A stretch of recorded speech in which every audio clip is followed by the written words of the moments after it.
Hey, Isoko Ado. Hey, all right. School, don't really do this, not for you. All right, so I was eating with my Isoko friend while I was in the university, and we were eating eba with fish and meat in the same plate, you know. And I noticed when he takes eba, he will cut fish and eat. Oh my God, I had never seen anything like that before. I was trained to eat the fish and the meat last. He was trained to eat it all along. And boy, this guy continued to eating fish and, even at some point biting the meat and putting it back. When he noticed I wasn't really flowing with this style, he looked at me and said, I can see fish will eat now.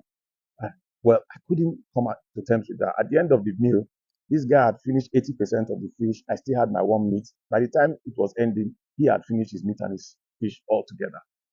For me, that was a very big learning example or learning curve for me. You know what? I had to adapt. What was my problem at that point? It was my understanding, my upbringing, my mindset. And the same thing with a lot of believers today, mindset problem. They have a mindset that is not aligned with Christ. And many times God can't help you if you have the wrong mindset. There are some people that are there, they will tell you, oh, I can't marry a man that is younger than me. Oh, do you know if it's the will of God for you as a woman? I can't marry a woman who has given birth to a child before. No. Really, do you know if it's God's will for you? Some will even tell you, I can't marry somebody from another denomination. Oh my goodness. Do you know if it's God's will for you? God doesn't think that way. He said to Peter, he said, kill and eat. Peter was busy talking about, oh, it's not clean, it's not clean. Yeah, God doesn't do unrighteousness. But you see, we have to understand that God is not limited by some of the things we limit him by. No, God isn't. On the other side, there's people out there who also want to transact with God on the strength of their righteousness, on the strength of their, I'm so correct, I eat my meat last, I'm very disciplined. No, it's not always so with God. You say, oh, I'm a virgin, so I'm going to have, I was a virgin or whatever, so therefore I'm going to have the best marriage. Not really. The fact that you are a virgin, which is good, and the Bible promotes that, it's not a guarantee that you're going to have a perfect marriage. Oh, I pay my tithe.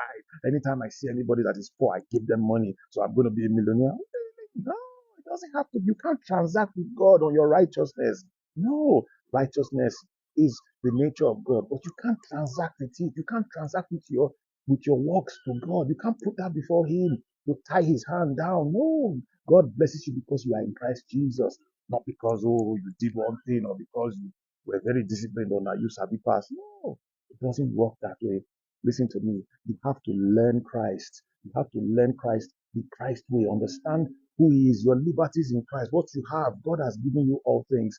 Listen to me. There are people that believe that Christians cannot be rich. Says who? No, silver and gold belongs to Him.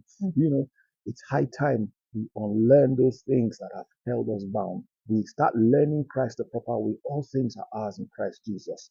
You know, this is God's message to you today. I pray it changes your mindset to walk in the fullness of everything God has freely given to you in Christ Jesus. God bless you.